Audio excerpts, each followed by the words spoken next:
Rings of Power Season 2 is not even out yet. In fact, it comes out in exactly 2 weeks. And Amazon is already running damage control. Welcome back to Words of Paradise. I'm your host, Leon Idle. And yes, they are now copyright claiming videos that do trailer reactions to the announced Season 2 trailer. A trailer that has been around for over 2 weeks now, by the way. So this is just sort of par for the course with Amazon. If you hadn't heard, Amazon copyright claims popular Lord of the Rings channel after negative reaction to San Diego Comic-Con. Amazon is absolutely playing Big Brother here. They're trying to get out and completely control the narrative. Not all too dissimilar from what they did when Rings of Power Season 1 dropped. If you remember, they were very obviously curating reviews, and it seems like they know that the negative press is going to harm the show, as it should, because the numbers for Season 1 were something along the lines of like only 17% of those that actually watched the show watched it to completion, something to that effect. Basically insane numbers. And channel reactions, especially trailer reactions, getting copyright claimed, yeah, not all that uncommon. I mean, heck, I've faced them before. Not about Rings of Power, because my God, why would I react to a trailer like that? But, copyright claims for something in general, you usually fight it, you win. But the kicker here is that last year, or last season, Amazon didn't play this game. Most companies are smart enough to know it's a waste of time. You usually get that from like Embracer Group and whatnot, but no, Amazon has apparently learned from their mistakes last year about how the negativity could absolutely impact the viewership, and they are pulling out all the stops. So we're going to get into this article. Before we do, hit that subscribe button. I'm a nerdy news channel. I cover nerdy news every day. Let's get into it. Multinational corporation Amazon copyright claimed one of the more popular Lord of the Rings channels on YouTube after it reacted negatively to the company's Lord of the Rings, the Rings of Power San Diego Comic-Con trailer. Because how much you want to bet? How much? For absolute damn sure that if this was a positive reaction, if it was a positive review, this wouldn't have happened. I remember when, what was Evil Dead Rise? Evil Dead Rise was on the horizon, and I'm a big Evil Dead fan, so I thought, you know what? I'm gonna react to the trailer. And frankly, I can't remember because it was one of my very first videos, but I think I was pretty positive about it, or I was at least very cautiously optimistic, middle of the road, which, by the way, lo and behold, that was a mistake. That movie, Evil Dead in name only. But anyway, that's neither here nor there.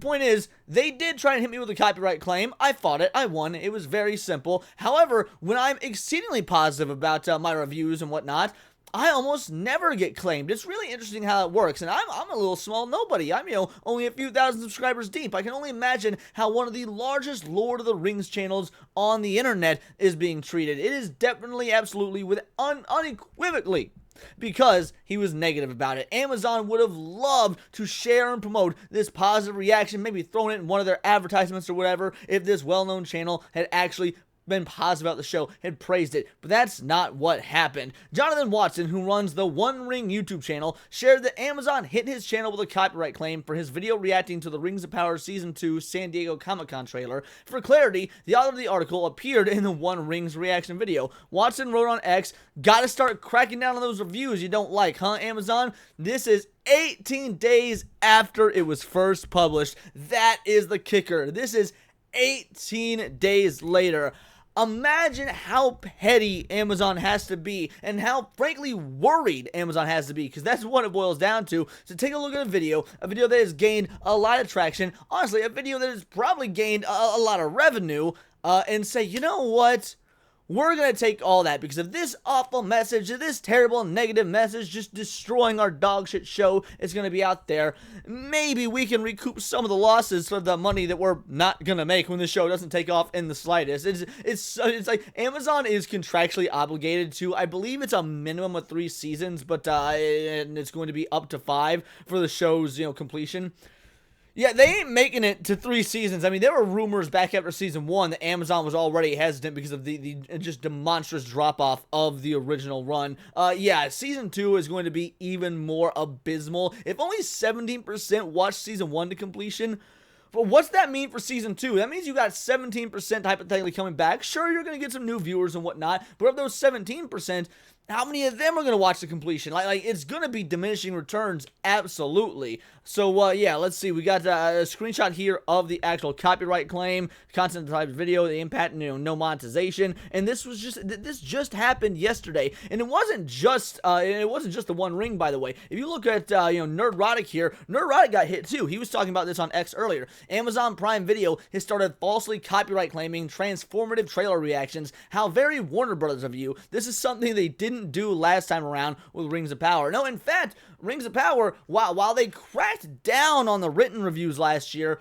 nothing really happened to those of us on YouTube who are, making videos about it, making trailers about it. Dragon Slayer commentaries, he made a video eviscerating every single episode when it dropped, and frankly, he was also fair in the very few times where you could actually be fair about this. But the point is, nothing ever happened to him. Again, nothing happened to Gary. Nothing happened to Disparu. Any of these individuals that talk negatively about the Rings of Power. But that just goes to show what Amazon knows now, the power of YouTube, knows now the power of the internet. I don't know why they didn't before. Probably because they never actually had a product that was as far-reaching as something Tolkien-related. This goes on to say, it's not surprising that Amazon will copyright claim the video, given Amazon Studios boss Jennifer Salke admitted back in 2022 that she and Amazon were considering reviews, were censoring reviews for the show they didn't like.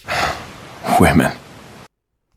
Speaking of the Hollywood Reporter, Salke addressed negative reviews. We all saw it coming. There were no surprises. Having insight into our global audience, we also have insight into the darker sides of how people can manipulate reviews and have other points of view that we wouldn't support.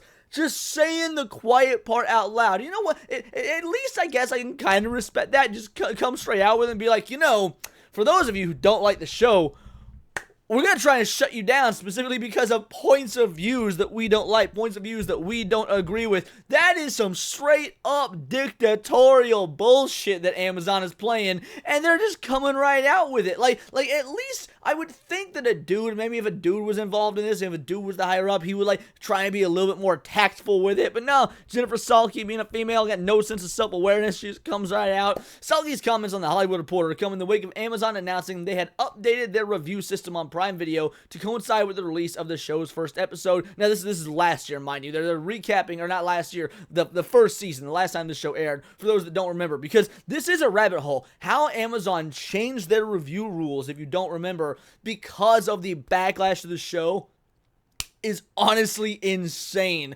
Variety reported that Amazon rolled out a new 72-hour delay for all user reviews posted to Prime Video. Variety's Adam B. Very and Jennifer Moss explained how it worked. Each critique is then evaluated to determine whether it's a genuine or a forgery created by a bot, troll, or breed of digital goblin. But when they say breed of digital goblin, hi, they're talking about us actual nerds, us actual, fans that want a product that's, I don't know, somewhat worth our money. This isn't for bots. There weren't a bunch of Russian bots going in and being like, "Dos vadanya kamera, time to burn the ring." That's not what was going down. Fans of the largest, the internationally largest fantasy IP of all time that has given birth to pretty much every single other fantasy IP, took the internet in mass to voice their displeasure. But of course, if they say, "Oh no, we're doing it because of the bots," that's something that's very easy for people to wrap their head around. Like, "Oh yeah, no, we don't want bots misrepresenting the internet."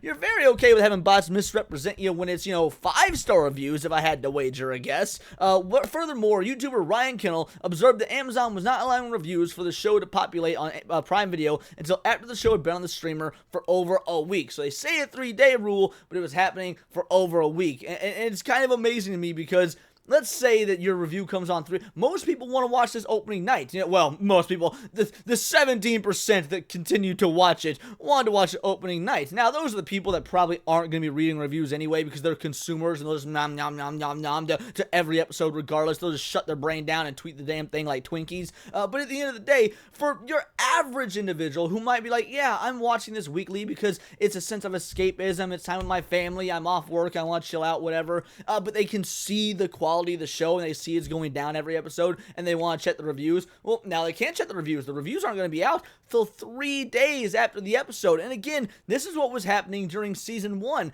I imagine this is still in place. There's absolutely no confirmation of it so far, but why fix what ain't broken? But yeah, again, I want to say that I'm surprised by this, or I don't even want, none of us are surprised by this. It's just interesting to me how fast it happened. Again, the show isn't out for 2 more weeks exactly, and originally, if I recall, and I could be completely misremembering here, but they were going to be putting this show out either before or at the same time as the Game of Thrones spinoff, House of the Dragon, and they probably remember how just completely destroyed they were by House of the Dragon last year, that they saw the error of their ways and thought, you know what, we're gonna push this back until their show is finished. Now, from what I heard, House of the Dragon Season 2 ended up not being near as good as Season 1, but again, I don't know, I didn't see it. But the point is, yeah, Amazon is doing anything and everything they can to try and maximize their viewership, which I would, commend, I would applaud. Yo, capitalism's the greatest, but not if you're putting out such objectively dog shit television.